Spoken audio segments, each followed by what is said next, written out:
Hey y'all, welcome back to Blandverse Review, and today I brought the 1988 Popy BANDAI classic gigantic vintage soft vinyl Godzilla figure in front of me over here. I think this has to be the second largest Godzilla figure I have out of all my collections so far. The largest figure I have for the Goji at least, should be the Jakks Pacific 2014 Legendary Godzilla, the one that's currently evolved in the recent movie. I don't know. I started to collect, I got into Godzilla because of the 2014 Legendary Goji. That has to be my favorite one so far. Well, I mean, I still do like Shin Godzilla, a bunch of Heisei Godzilla. I love the 1991 version as well. But this thing, I don't know, this figure looks very vintage, classic, smells like those old school vinyl figure, and it's still got that vintage classic charm into this thing. So yeah, you see how big it is. I cannot even get everything into my camera at the moment, so I think I cannot really use my tripod today. Well, I mean, yeah, whatever. Let's get straight into the detail first. I just moved my camera from the tripod so that I could show you everything all the way to the toe. Do not mind these plastic bags or this Kuji things over here. This is the Price C, the Mothra Tail from the Burning Godzilla Ichiban Kuji series, but just, I don't know, my table has rough texturing, so I do not want to create any scuffs or marks under the feet every time I move it around. But yeah, here it is. Look at the head sculpt. It looks kind of goofy, honestly. Kind of goofy. And because it's an old figure, at least on my personal copy of this figure over here, has a little scratch on the eye, a bit holes at the detail for the left side of the head over here. Besides that, it's all fine.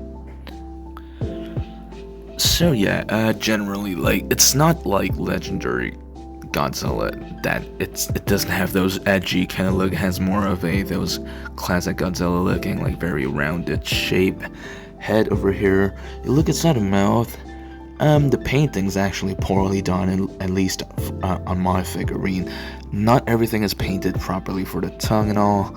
You see all of those white-ish wash everywhere inside. But the teeth is nicely painted, and they are actually individually sculpted, so that's kind of impressive for a 88 figure. Nicely done nose as well. Looks kind of funny, honestly. It has really long neck over here.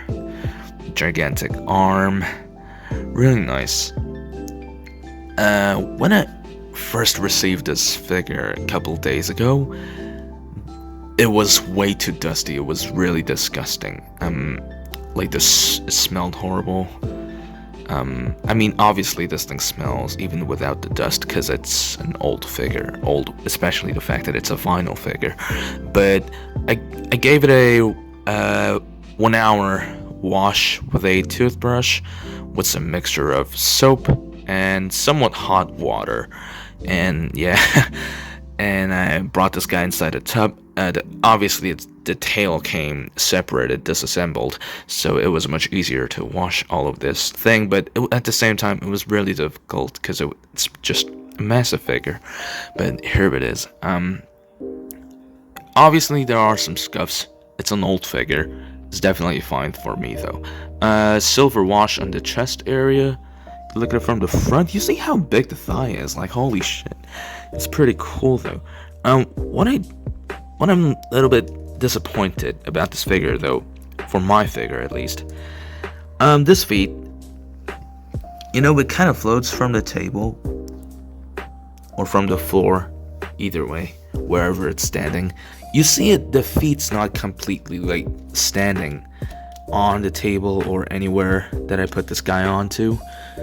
It's just, it relies on its very, the edge of its inner feet over here. It floats, so that's kind of unfortunate. But nothing's broken, no issues balancing. But yeah, it's generally good enough actually. So that's good. That's a good thing. This guy's quite a heavy figure actually. Yeah, here it is. Well, really nicely done feet. Really big, gigantic, The tail under the tail area over there is really nicely done as well. Look at the dorsal plates. Silvery painting everywhere. The dorsal plates look very simplistic. It's not as complicated as those Legendary Godzilla or Burning Godzilla. The original Burning Godzilla I'm talking about, not the legendary one. The tail's nicely done, really big. There's a seam over here because that's where you assemble the tail. You have to use the hairdryer method to get it in. Oh, I still smell this old vinyl figure type of vintage smell from this guy right now. It kind of emits the smell, but yeah, the tail's really nicely done. One problem with this figure, which is not a big deal, honestly, it's just not me, and whoever owns this figure seems to have this exact same problem with me. So, this part of the tail has a seam because it rotates side to side, but it seems to rattle a bit over time, because the tailpiece is quite heavy. This isn't a heavy figure, it really is. Not as heavy as those resin figure, but this is a gigantic soft vinyl figurine, so it's relatively heavy for a vinyl figure. But this thing rattles. If you rotate it to a certain point, it will not rattle that much, but it will over time, even though it seems like it's not gonna rattle anytime soon for some of you who owns this, at least. But yeah, really nicely done figure. So when it comes to the articulation, both arm moves forwards and backwards. There's a seam here. This leg, both legs move up and down diagonally, because that's how it's shaped. There's a seam here. Obviously, rotation where you insert the tail to the body. Another seam over here. That's where you rotate the midsection of the tail, and that's it for the articulation. And this guy's just flippin' huge, and I really do love this figure. Let's do some quick size comparison. Shin Godzilla. It's a quite big and really long figure compared to those other movie monster series Godzilla. But you look at the size over here, you cannot even compare it next to each other. This Shin Godzilla is pretty big, as I told you guys.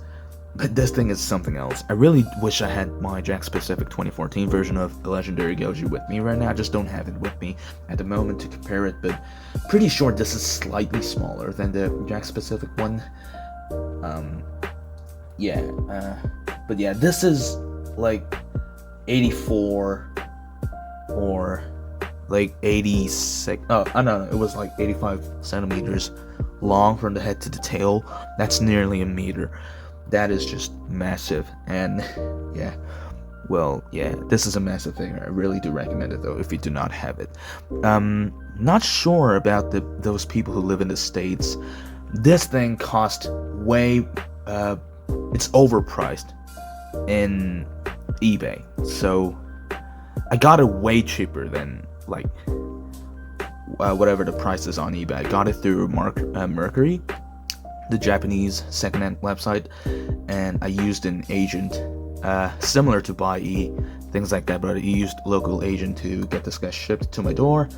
Used EMS, which costed a bit, but I'm the one who decided to use EMS to get this guy quickly or rapidly delivered to my door. But try to get it from the local sellers in Japan. Use like BANDAI or something, any third-party websites that will ship you these figurines to your door. But yeah, not sure how it's about the price difference when it comes to the overall price or cost, including shipping and things, compared to the eBay and buying it from the local Japanese sellers.